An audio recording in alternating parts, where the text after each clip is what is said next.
this very important and special supper, we thought we'd have a special speaker. His father-in-law, Ian McIntosh, a past president of this club, himself a long-standing and very active member of our committee, from printing the programmes, the song sheets, and keeping the web page up to date. That's just a few of the things that Peter does for our club.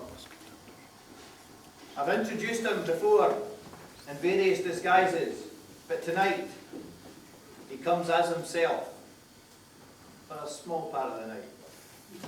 So to propose the immortal memory of Robert Burns, cronies, the very able Peter Hill.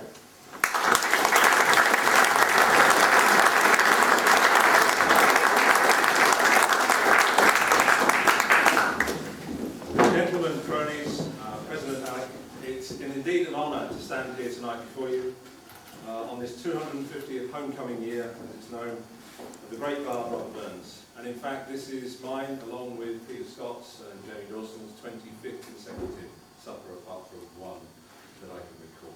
And I've enjoyed absolutely every one of them. The question that I have to ask, as this gentleman here said when he found out what I was doing, said, "An Englishman?" Is what is the attraction of Robert Burns for an Englishman?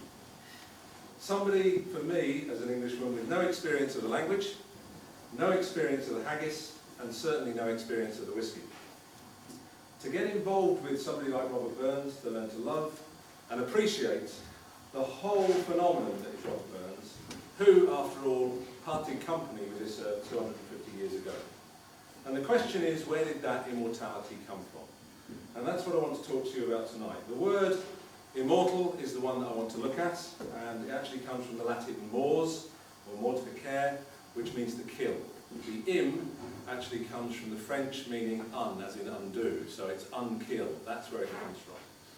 Now, a wordsmith such as Burns, and many people in Scotland would say that Burns is not a wordsmith, and I would challenge that of somebody that wrote 300 songs not to be a wordsmith. But a wordsmith such as Burns would know the meaning of the words, their origins and where they actually come from. Had he have been alive today, he would have known that McColl actually comes from the Gaelic of fearless, brave, passionate and generous.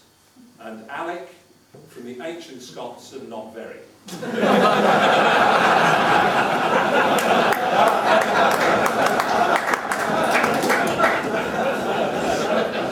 But it's the memory of Robert Burns that lives on, despite the demise of the flesh and blood, and that is definitely lived through his literature, without any shadow of a doubt. And I stand before you tonight and could go through the respective dates. Robert Burns was born on the 25th. They all start off that way. I'm not going to do it for you. I've taken a slightly different approach to this, because what I want to do is to look at the relevance that Robert Burns' literature had and has of the 250 years since his death. And I believe that it's this relevance that has not only kept the memory immortal, but I think it keeps it as strong today as it ever was. Now, in this journey, what I want to do is to look at some of his more obscure works as well as some of the popular. So we start off by actually looking back and working through the period of those 250 years. So, to our tale, to coin a phrase. Burns did pass on in 1796, so our journey through these years starts in the year 1800. And in 1800 it was formally the end of the Holy Roman Empire. The Roman Empire was long gone, but the church actually broke it after that. Its death was not celebrated en masse, but many people suffered at the hands of the Roman Empire and the regime. And history has taught us that tyrannical power is resented by the masses. And it's summed up in Burns' work, The Gloomy Night is Gathering Fast, with the following verse. "'Tis not the surging billows roar, 'tis not that fatal deadly shore. Though death in every shape appear, the wretched have no more to fear. So once the empire went, people celebrated." Burns is saying here that for many, when death comes in a tyrannical regime, it's welcomed by all. In 1810, 10 years later, I'm taking it in 10-year increments, the French invasion of Russia which is epitomised in the 1812 overture by the French. It led to many painful, cruel deaths. And war at that time was very much romanticised. And indeed, the 1812 overture does that to a T.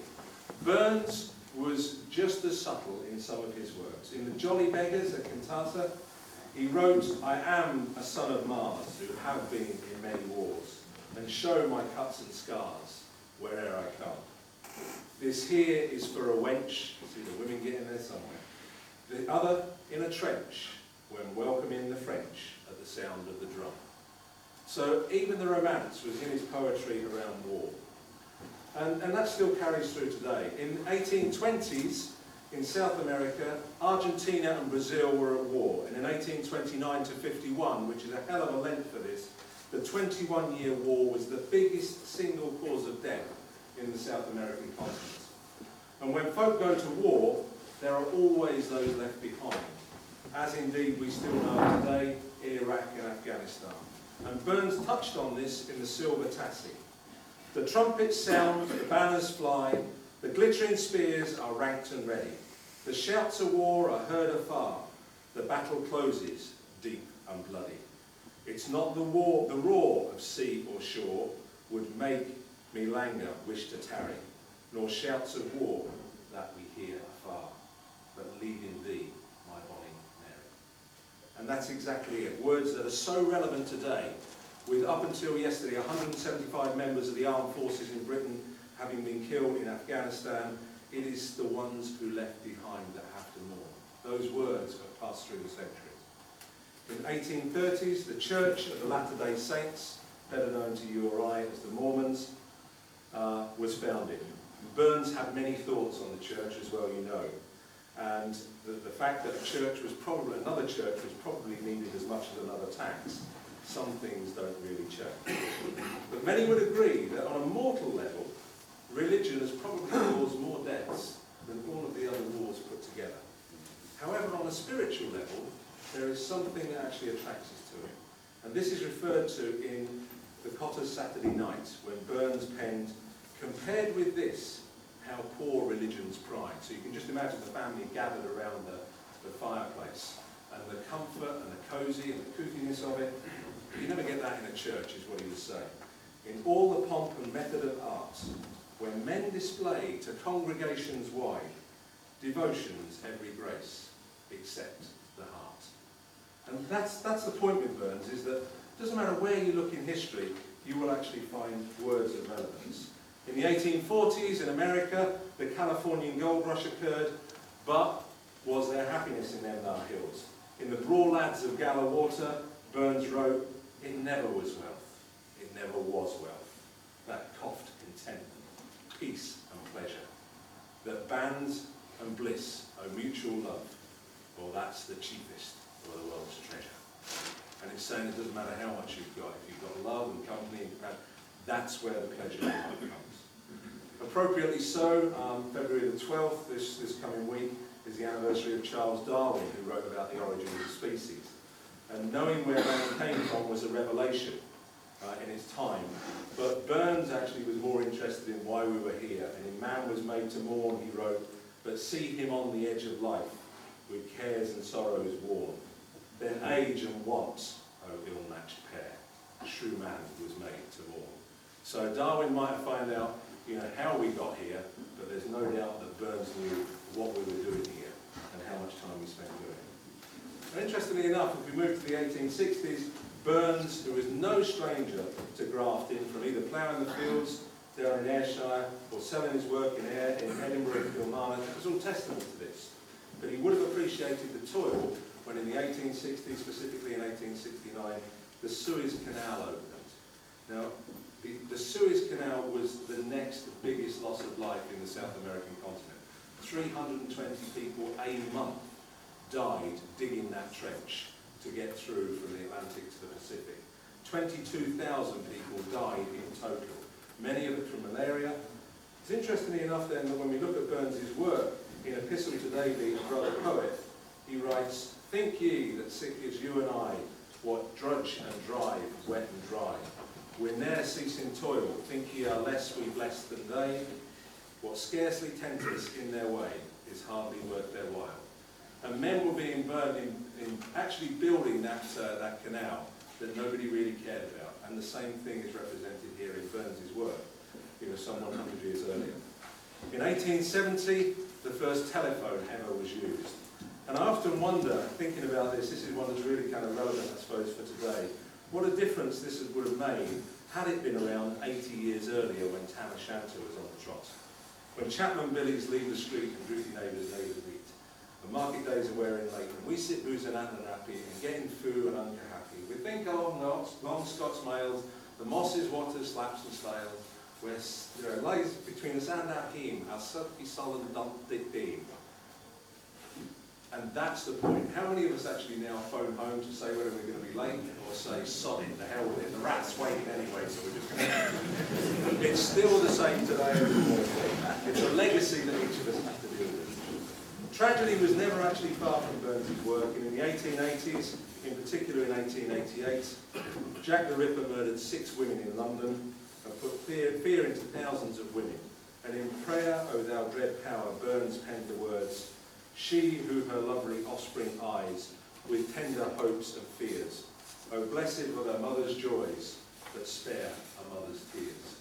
And the fear that was around at that time must have been incredible, with nobody knowing what was going on, whether they were going to see their loved ones again or not. Interestingly enough, we can take a really strange twist now, because we look at the 1890s, and in Athens in 1896 was the resurrection of the Olympic Games.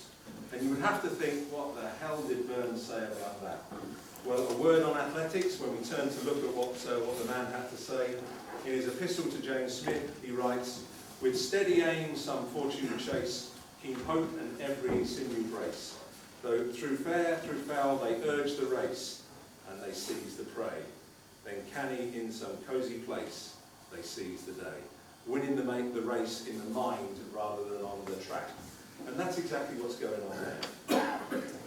In 1900s, or certainly in 1903, the Wright brothers made the first flight, recorded aviation-powered flight, and it certainly required bravery to do that. And when you actually look at the words, we can see that they took a dram beforehand just to give themselves some courage. Once again, going back to Tam O'Shanter, inspiring bold John Barleycorn, what dangers can thou make us scorn? With Tiffany we fear no evil, with Uskady we face the deal. So the dram was taken to give them the courage to get up into the sky. It's there all the way through history.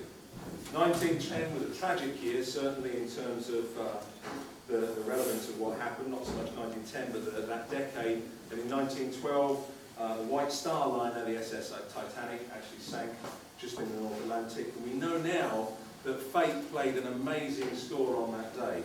We know that a freak thaw put the icebergs much further south than they'd ever been before.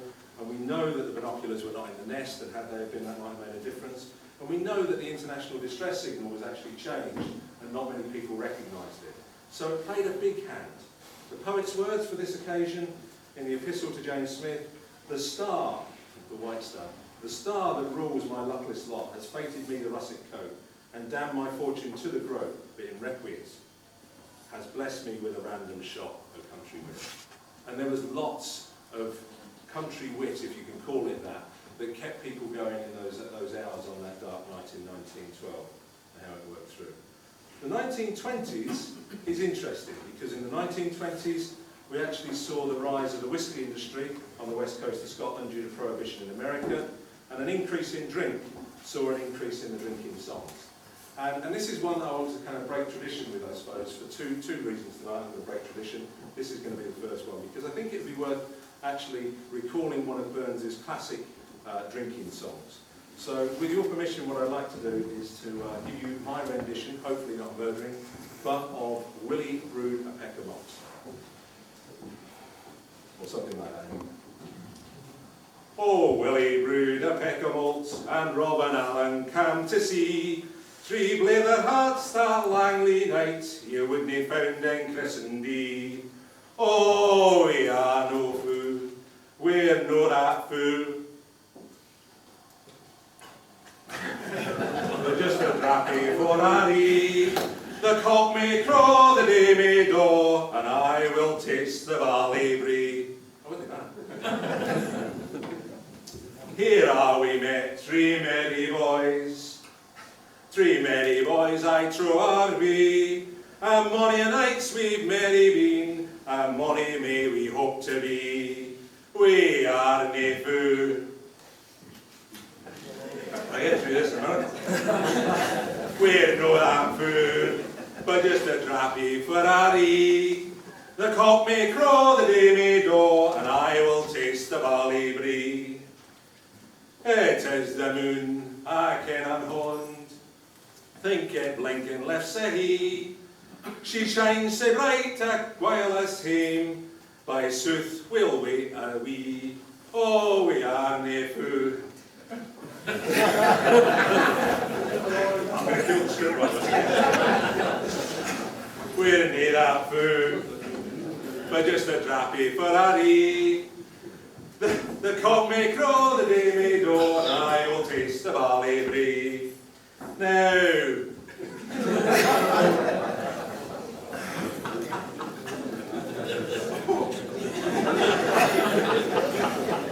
what must arise to gang a walk? A cockle cowed loud is he, wha first beside his chair shall fall. He is the king amongst us three.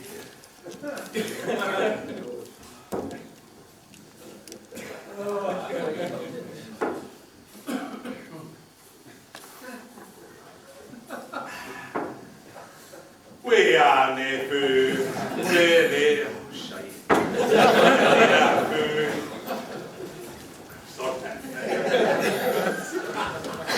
Just a drappy furry. The cock may crow, the day may daw, and I will taste the barley brie.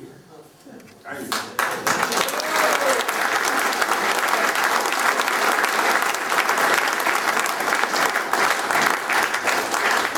So, moving back. Unfortunately, we come back down to earth. Jeez. We come back down to earth. With the Great Depression. And in the 1930s, the Great Depression, we had John Kennedy, and a letter John Kennedy had done for his house. Burns penned the following words. Now, if you're one of the world's folk, what rate the wearer of the cloak? As spent on poverty their joke, with bitter sneer. You will need friendship, I will troke, barter, right? Nor cheap, nor dear. And what he was saying then, relating back to it, it doesn't matter how much money you've got, you still need the friendship around. And it's probably a lesson that's been learned, certainly in the last financial quarter, than any other time in recent years. In the 1940s, there was much to choose from, but probably one of the most poignant incidents, which has actually been told, read, retold, and we all learned about certainly at school, was a reference to a small Jewish girl that was actually living in hiding in Amsterdam, Anne Frank.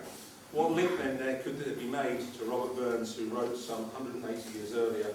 I would have to refer to a line written on a banknote when he wrote, I see the children of affliction, unaided through thy cursed restriction. I've seen the oppressor's cruel smile amid his hapless victims spoiled. And you think about those words and what that poor girl had to live through, it really brings it home how relevant and how much of an immortal memory Burns' works are. In the 1950s was interesting for two fronts. The first one was on the 1st of December in 1958, a young woman named Rosa Parks entered a bus in Montgomery, Louisiana from the front door, and she sparked up a protest against covert slavery that raged on till this day.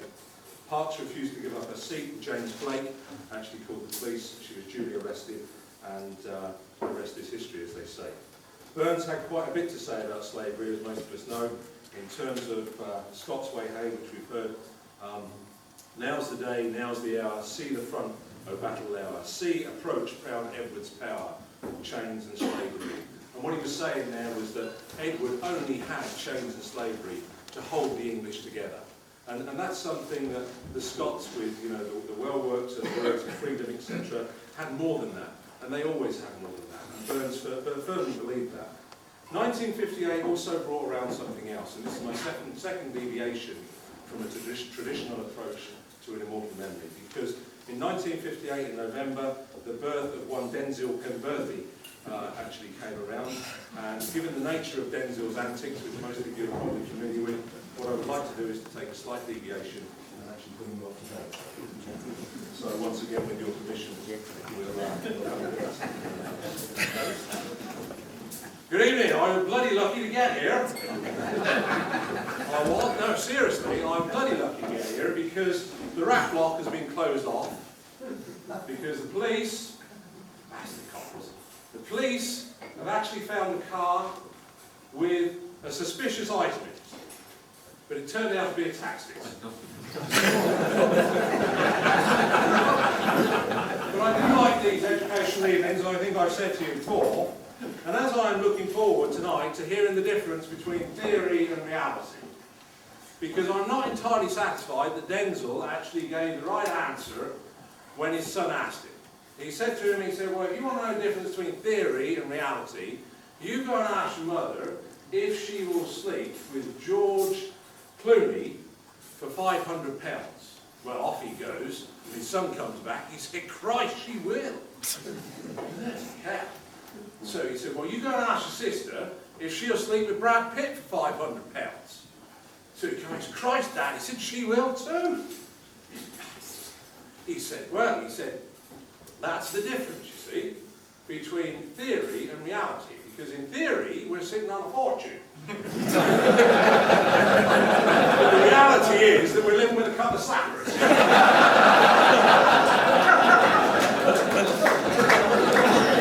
Now tonight, we will be hearing from some wonderful speakers who we've got on the programme, and in particular one Mr. Peter Scott, because Peter has an amazing talent.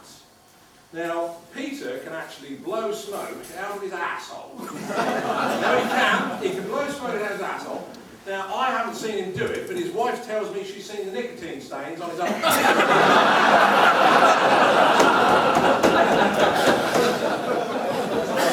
Now, last summer, this was, what I did last summer was Denzel and another pal of mine, Slip Along Tabascus, we all went camping. This was last summer, this was. So Denzel, myself and Slip Along all went camping. And we went up to Newquay last summer. And Denzel slept in the middle of the tent, I was on the right, and Slip Along was on the left, you see. And what happened was when we woke up in the morning, Slip Along said to me, Christ, Jeffrey, he said, I had a bloody hell of a dream last night. He said, I did dream that somebody was pulling my cock all night. Christ, that's a hell of a bloody dream. I said, but it's bloody funny because I had the same dream. Some fucker was pulling my cock all night. So I turned to Denzel. I said, Denzel, what were you dreaming about? He said, I dreamt I was bloody skinny.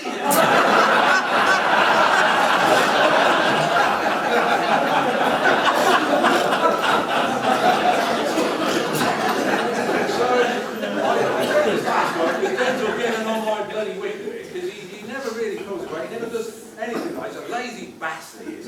Well, I've had enough of him, because he was in a pub with an Irishman and an Australian man. And the three of them were sitting in the corner, and Denzel said, I don't want you to look now, which meant that they all bloody did. He said, I don't want you to look now, but he said, I think that's Jesus Christ over there having a beer. Well, they all turned around. Bloody hell, it was. He was sitting there, Jesus in the corner, nursing a pint. Well, the Australian man, he bought a pint of Foster and sent it over. And the Irish man, he bought a pint of Guinness and sent it over. And Denzel, well, he bought a pint of Benny Stogg's Cornish Knockers. Now, they're a bloody great beer, that is. The best beer you can get in Britain. And it's got a nice head. Gives a nice head to Benny. Right, and then come up right. What I mean is she goes down well. So Denzel sent the old Benny Stogg's over, see? And what happened was Jesus downed these in a one-er. Christ, some bloody drinker he is. So what happens is Jesus comes over to the table and he picks up the Australian man's hand and he shakes it, and the Australian says, Christ, he sounds bloody amazing, my arthritis is gone. You know, I had 30 years and I haven't got arthritis anymore. So, you know, he got in his hips and that, so he goes over to the Irishman and he shakes his hand, and the Irishman says, bloody hell, he said, my back and some lumbago, he said, everything's gone, he said, I feel bloody marvellous.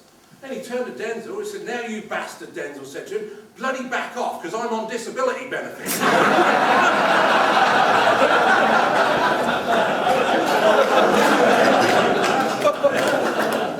That brings us up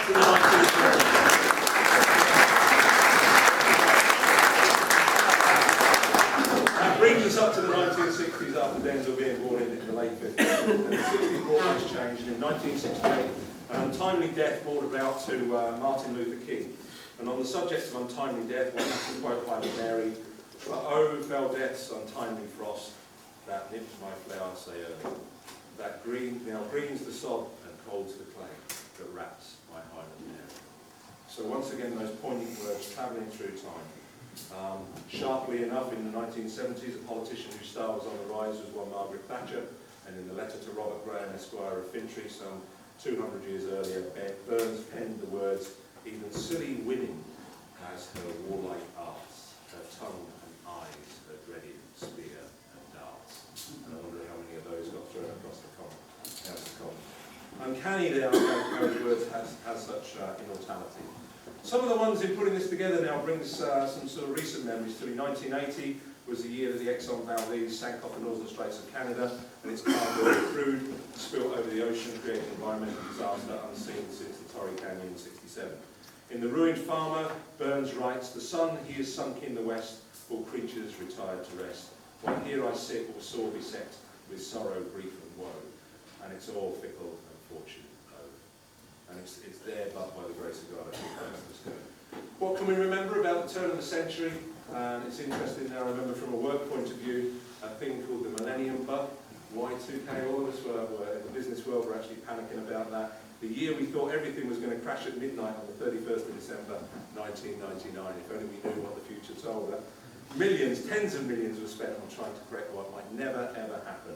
And we were all certainly fearful of the future from that point of view. How appropriate then to hear the line from To a Mouse when he wrote, "Still thou art blessed compared with me, the present only toucheth thee. For I backward cast my eye on prospects drear, and forward though I cannot see, I guess and fear," as we all do. 2000, that brings us into the new century, and on September the 11th, 2001, a day that we will all remember, where we were, what we were doing as we watched events unfold on Manhattan skyline unbelievably before our eyes. And we wondered what was behind it all. And yet, when we look at the bard's words, these are the most poignant in my research that I found. It puts even as I'm thinking about it, puts a chill down my spine.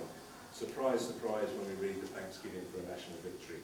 "Ye hypocrites, are these your pranks, to murder men and give God thanks? Desist for shame, proceed no further. God won't accept your thanks for murder." It gets you right through the years. And that's the beauty of Burns. He will always come there. So we now look at the future, and who knows what that will hold. Nobody really knows, but Burns had a word of advice for making the most of what's going on at the moment. In "My father was a farmer, the following is offered. The past was bad, the future's hid. It's good or ill, I try though. But present's the hour was in my power, and so I would enjoy it. So make the most of what we've got. And here again, in Here's a Bottle, well, there was a bottle, right? "Then catch the moments as they fly and use them as the York man. Believe me, happiness is shy, and come not I when sought man." Whenever you want it, it's never kind of there, you know. And that brings us to the finale, if you like, of the on my part, and I feel it would be a fitting tribute, not to actually pass it to Burns, but to pass it to the words of another poet, Emily Dickinson, who's one of my favourite poets. And there's a degree of irony in this, because Emily Dickinson was a librarian. And that's interesting in itself, because it's the kind of smouldering, sensual, erotic woman that most males believe that librarians are. She had long hair, tied back, glasses, tight white blouse, ample breasts, legs that excite the imagination. And if that's not the kind of librarian that you were thinking of, then you are now. Her words on death, I think, are so relevant. "Because I could not wait for death, he kindly came for me. The carriage held but just ourselves, and immortality." Gentlemen, please be upstanding. Raise your glasses. Give you the immortal memory of Robert Burns.